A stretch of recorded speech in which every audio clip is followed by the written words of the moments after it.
తాకట్టులో ఉన్న బంగారాన్ని విడిపించి ఆ రోజు ఆన్లైన్ ధరకే కొంటుంది కొమ్మూరి గోల్డ్. పెరిగిన ధరలతో బెంబెలెత్తిపోతున్న సామాన్యుడికి మార్కెట్ నుంచి భారీ ఉపశమనం లభించింది. కేంద్ర ప్రభుత్వం దిగుమతి సుంకాలు పెంచిన తర్వాత ఆకాశమే హద్దుగా రాకెట్ల దూసుకెళ్లిన పసిడి ధరలు ఇప్పుడు ఒక్కసారిగా నేర చూపులు చూస్తున్నాయి. అంతర్జాతీయ మార్కెట్లో ఏర్పడిన రాజకీయ భౌగోళిక ఉద్రిక్తతలు, క్రూడ్ ఆయిల్ ధరల పెరుగుదల మరియు యుఎస్ డాలర్ బలోపేతం కావడం వంటి పరిణామాలు బంగారంపై తీవ్ర ఒత్తిడిని పెంచాయి. ఈ గ్లోబల్ ఎఫెక్ట్ కారణంగానే దేశీయ మార్కెట్లోనూ అంతర్జాతీయ మార్కెట్లోనూ గోల్డ్, సిల్వర్ రేట్లు దారుణంగా పతనమవుతున్నాయి. హైదరాబాద్ నగరంలో మే 15న ఉదయం సమయానికి 22 క్యారెట్ల ఆభరణాల బంగారం ధర ఒక్క రోజులోనే ఏకంగా 2050 రూపాయల మేర తగ్గొచ్చింది. దీంతో ప్రస్తుతం 10 గ్రాముల బంగారం ధర 1,46,750 వద్ద ట్రేడ్ అవుతోంది.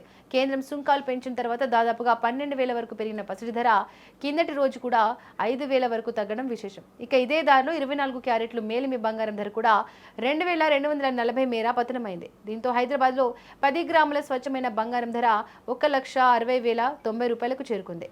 కేవలం బంగారం మాత్రమే కాదు, వెండి కూడా భారీగా దిగొచ్చి కొనుగోలుదారులకు భారీ షాక్ ఇచ్చింది. హైదరాబాద్లో కిలో వెండి ధర ఏకంగా 10,000 రూపాయలు తగ్గింది. దీంతో ప్రస్తుతం కేజీ వెండి ధర 3,05,000 వద్ద కొనసాగుతోంది.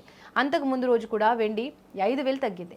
దిగుమతి సుంకాల పెంపు సమయంలో ఒక్కరోజే 20,000 ఎగబాకిన వెండి ఇప్పుడు వరుసగా 2 రోజులు తగ్గడం గమనార్హం. అంతర్జాతీయ మార్కెట్లోనూ ఇదే ట్రెండ్ నడుస్తోంది. స్పాట్ గోల్డ్ రేటు కిందటి రోజు ఔన్స్కి $4,700 మార్క్ వద్ద ఉండగా ఇప్పుడు ఒక్క రోజులోనే $100 తగ్గి $4,600 పడిపోతుంది. వెండి రేటు కూడా $87 స్థాయి నుంచి $81 పడిపోతుంది. కానీ ఇదే సమయంలో డాలర్తో పోలిస్తే రూపాయి మారకం విలువ మాత్రం 95.90 స్థాయికి చేరి ఆల్ టైమ్ కనిష్ట స్థాయిని తాకడం ఆందోళన కలిగిస్తోంది. విదేశీ మారక ద్రవ్యాన్ని ఆదా చేసేందుకు కేంద్రం బంగారం, వెండి దిగుమతి సుంకాలను 6% నుంచి 15% పెంచిన సంగతి తెలిసిందే. గత ఆర్థిక సంవత్సరంలో భారత్లో గోల్డ్ దిగుమతుల విలువ ఏకంగా 25% పెరగడంతో కేంద్రం ఈ కఠిన నిర్ణయం తీసుకుంది. అయినప్పటికీ అంతర్జాతీయ మార్కెట్ ఒత్తిడితో ధరలు దిగిరావడం సామాన్యులకు పెద్ద ఊరటనిస్తోంది.